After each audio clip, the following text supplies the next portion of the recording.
വളരെ വലിയൊരു ഉത്തരവാദിത്തമാണ് പാർട്ടി ഏൽപ്പിച്ചിരിക്കുന്നത്. കഴിഞ്ഞ 4 ദശകക്കാലം ഈ മലയോര കുടിയേറ്റ മേഖലയിൽ പൊതുപ്രവർത്തന രംഗത്തും അതോടൊപ്പം തന്നെ തദ്ദേശ സ്വയംഭരണ സ്ഥാപനങ്ങളിലെ ജനപ്രതിനിധി എന്നുള്ള നിലക്കും പ്രവർത്തിച്ച് സംഘടനയുടെ നിയോജകമണ്ഡലത്തിൻ്റെ നേതൃസ്ഥാനത്ത് നിൽക്കുന്ന എനിക്ക് പാർട്ടി തന്ന ഒരു വലിയ അംഗീകാരമായിട്ട് ഞാൻ കാണുകയാണ്. ഈ മലയോര കുടിയേറ്റ ജനത അവർക്ക് ബോധ്യപ്പെടുന്ന വികസനങ്ങളോടാണ് താല്പര്യം കാണിക്കാറ്. കുട്ടിഘോഷിക്കപ്പെട്ട വികസന പ്രവർത്തനങ്ങൾക്കപ്പുറം തങ്ങൾക്ക് സ്വയം ബോധ്യപ്പെടുന്ന വികസന പ്രവർത്തനം ഈ മണ്ണിൽ നടന്നിട്ട് കഴിഞ്ഞ 10 വർഷമായി.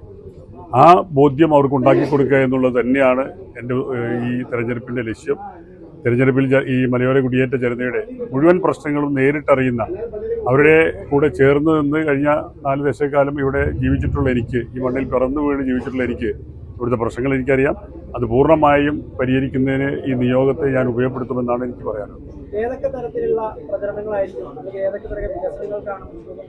അല്ല, ഞാൻ പറഞ്ഞല്ലോ, കുട്ടിഘോഷിക്കപ്പെട്ട വികസനങ്ങൾക്കപ്പുറം ഈ മണ്ണിൽ വികസനമുണ്ടായി എന്ന് ഈ മണ്ണിൽ ജീവിക്കുന്നവർ കൂടി ബോധ്യപ്പെടണം. അത് സ്വയം അവരുടെ ജീവിത നിലവാരത്തിലുണ്ടാകുന്ന ഉയർച്ചയാണ്.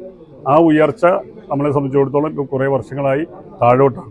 ആ കീഴ്പോട്ട് പോയ അവരുടെ വികസനത്തിൻ്റെ ഗ്രാഫ് ഉയർത്തിക്കൊണ്ടുവരിക എന്നുള്ളത് തന്നെയാണ് ഞാൻ ഉദ്ദേശിക്കുന്ന വികസനം. അടുത്ത സുഹൃത്തും നാട്ടുകാരനും കൂടിയാണ് എതിർ സ്ഥാനാർത്ഥിയായിട്ടുള്ളത്. ആ ഒരു മത്സരം എങ്ങനെയായിരിക്കും? അല്ല, രാഷ്ട്രീയപരമായി വ്യത്യസ്ത ചേരി നിൽക്കുന്ന ഞങ്ങൾ ഈ മണ്ണിൽ, പ്രത്യേകിച്ച് തിരുവമ്പാടി മണ്ഡലത്തിൽ പരസ്പര സൗഹൃദത്തോടും സുഹൃത്ബന്ധത്തിലുമാണ് എല്ലാവരും മുന്നോട്ട് പോകുന്നത്. പ്രത്യേകിച്ച് എൻ്റെ എതിർ സ്ഥാനാർത്ഥിയായിട്ടുള്ള അദ്ദേഹം ഞാനുമായി നല്ല ബന്ധമാണ്. എൻ്റെ നാട്ടുകാരനാണ്. ഞാൻ പഞ്ചായത്ത് പ്രസിഡൻ്റായിരുന്ന അതേ പഞ്ചായത്തിൽ കുടർഞ്ഞിയിൽ അദ്ദേഹം കുറച്ചു കാലം പ്രസിഡൻ്റായിട്ടുണ്ട്.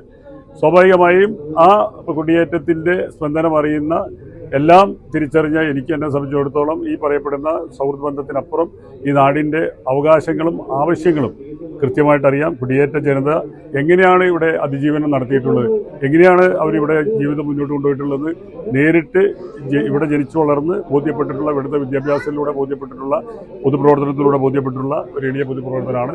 അത് ആ രൂപത്തിൽ തന്നെ ഉപയോഗപ്പെടുത്താൻ കഴിയുമെന്നാണ് ഞാൻ ആഗ്രഹിക്കുന്നത്.